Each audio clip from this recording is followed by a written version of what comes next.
We're gonna build a robot. Strange days, won't you leave her?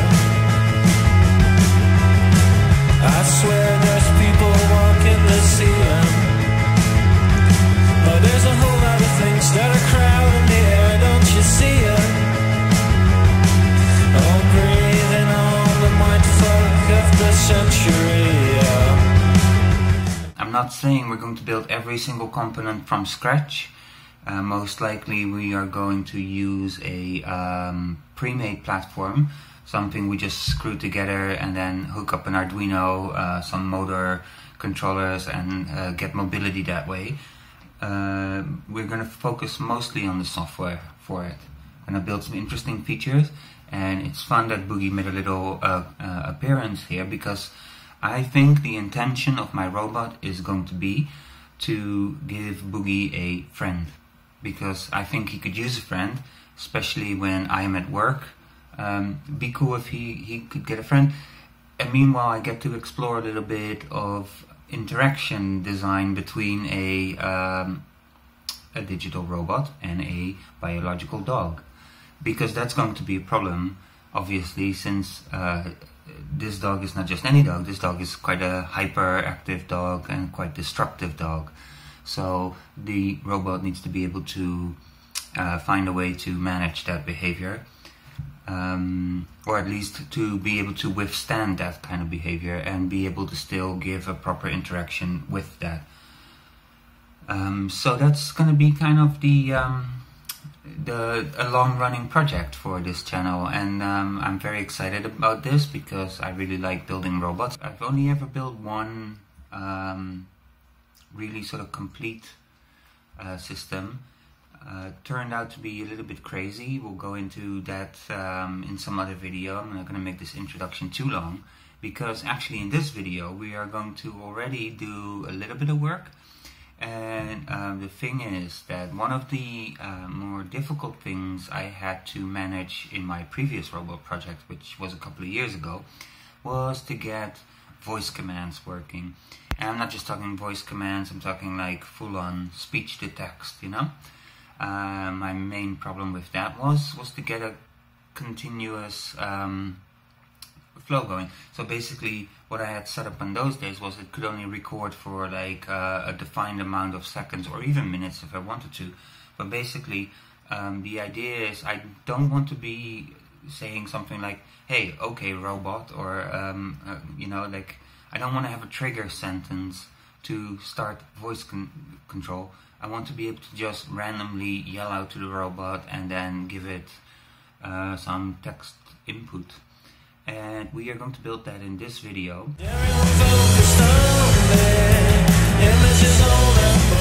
Now I'm doing this in Python 2.7, but you can do this in Python 3 as well. I think this code will port with this line on top of it, the future import. I think the whole thing will work out of the box on Python 3. Atom is being in my way. We have to import sys, and then we import the Google Cloud features that we need.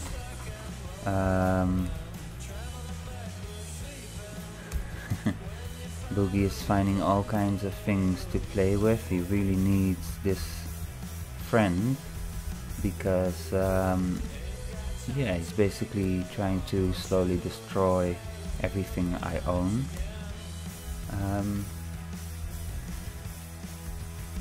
I've been having some ideas about this while I'm doing all my imports, when it comes to how we can get the dog to actually accept the robot, and it has something to do with shooting treats. We can have like some sort of minor projectile launching system for treats. That would be perfect, because then we can possibly train the robot to reward good behavior. Good behavior obviously being accepting the machine, and we'll dive into that. Anyways, you'll need to install a few things. You need to pip install PyAudio. Might run into some trouble, but just Google it. Most of the times you just need to install some Linux headers or whatever. It's all well documented online. I've already installed everything, so I can't help you there. We'll actually, once we get the single board computer in, then we'll have to do all of that again, and it's going to be even more difficult because these things don't tend to cooperate very well with you. So that is the idea, right? Like to have a single board computer, something like a Raspberry Pi, interface with an Arduino.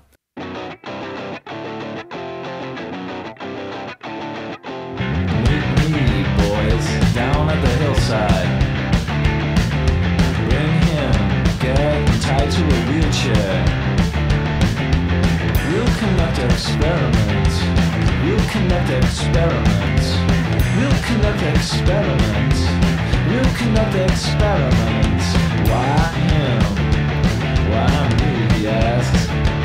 That's the point, it's not about that. It's all about now, not the future or the past. Every part is singular, and this could be our last. There's never been any point in this at all, I says. We'll conduct experiments. We'll conduct experiments. We'll conduct experiments. We'll conduct experiments. Look at this one, play the manager, and I will act his slave. Big selling points, he's talented, he'll teach me to behave. Oh, with a smiling face again, with my heart and soul again.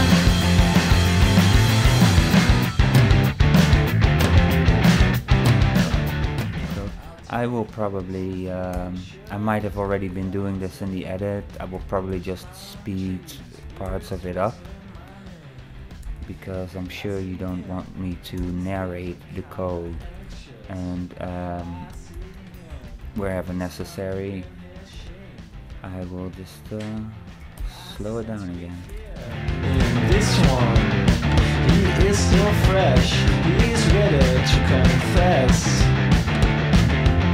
We're very much the same, there's a sickness there to blame, but I'll whisper in his ear and tell me we'll cure him. We'll conduct experiments. We'll conduct experiments. We'll conduct experiments.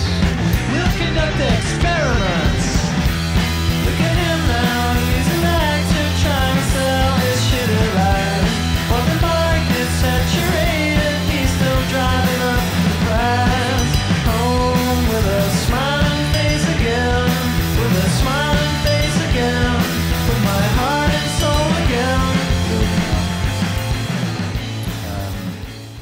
What it's hearing, like while it's waiting for your sentence to end, basically, for your speech moment to come to completion, it is already building up in real time what you are saying. So what you will be seeing here is basically this sentence already building, and then it's kind of like morphing and changing as you continue to speak. And it's actually quite cool, because sometimes you see it going kind of in the wrong direction until you finish your sentence, and then all of a sudden, like, the perfect transcription pops into place, which, you know, like, you can really see how the attention mechanism works in machine learning. You know how powerful that is in a recurrent neural network. So attention, like, brings that context into play, you know? Anyway.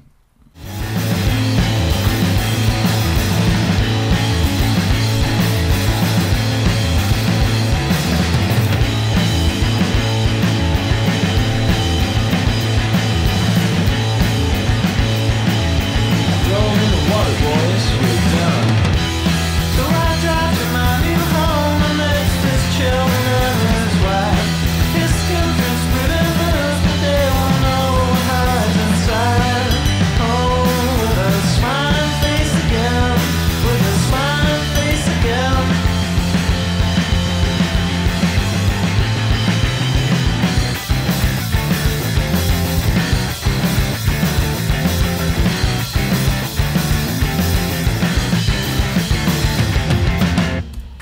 Hello. This is working quite well. So we see how,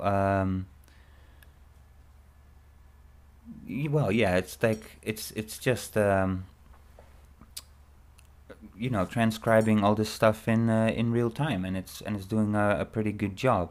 So, and if you you can see that it goes to a new line straight away if you are silent for a little bit. And the cool thing about this is that they are even like smart enough to detect. This is not just about sound level. Like the initial version I did of this, ooh, it also it's capable of freaking out apparently. But yeah, so like in the initial version I did of this, I was trying to do this stuff by sound level to see like, okay, there's an average sound level in the room, and then if you speak, the sound level gets louder, and then, you know, that's the way we deal with chunking up flowing text, you know. But no, they are quite capable of detecting the end of a sentence without relying just on sound level. It's about pausing in the speech for sure, but it also ignores non-speech sound. So if Boogie is barking, it would totally ignore that. The same you can say for, like, I say a lot, and I'm sure you've noticed that. That totally doesn't get transcribed because it just ignores it. So there's a lot of benefits of working this way. One of the downsides of it is that this is not free. It's free for a few requests, but you can imagine that if you have a robot streaming this audio data all day long, then it's gonna end up costing quite a bit of money. So we need to either find like an alternative, but for now we have some robot ears. The only problem is that, like, there's obviously we need to have some error handling that makes sure that the program doesn't crash like it did now. And Boogie is like trying to steal stuff again. So yeah, I mean, like, this is a good start. Like from this moment on, we have a way into being able to verbally communicate with our robot. And I think our next plan, it's going to be next video, is to hook this into some sort of a knowledge graph, and possibly give it a voice, so like we can exchange some conversation with it. I mean, it's gonna be like chatbot level, you know, like but we'll see. Like I'll have a little bit of a think, and I'll have a little bit of an experiment here and there, and then record another video. Probably we'll give it a voice and some knowledge of the world. Like we can hook it into Google's knowledge graph. That would be kind of cool. There are ways of obviously interacting with other APIs, Twitter, like we'll see. Like I think there's some cool. So like that's what we're going to be doing this month. Is like we're going to design a lot of the software and a lot of the interaction design, the brains basically, and then next month we'll start also building the actual hardware for it. And I also have like a really cool idea, but that I'm gonna leave that a little bit as a surprise, but it has something to do with taking the neural network out of the computer, and maybe possibly building some sort of like there's definitely going to be a base station, a charging station, but I was thinking of like offloading some of the processing power, and I've been reading on some okay, I'm just gonna like go into it. I've been reading a lot about like neuromorphic hardware, and I think we can build a simplified version of that. It's not going to be obviously, you know, laboratory quality, but I have an idea and I want to try it. And if it works out, then it will be really cool, because we will have an actual hardware neural network. And here's the real kicker. I think the papers I've been reading was about pre-trained models, was putting a pre-trained model onto neuromorphic hardware. I want to make a training version of that, something that can actually train itself. So we'll try and see how that works out. If you have any ideas, obviously, to put in this robot, we're building a robot that can interact with a dog. So if you have any cool ideas for this, I'm like super happy to hear them, because this is kind of like we're designing as we're building, basically, which is kind of cool.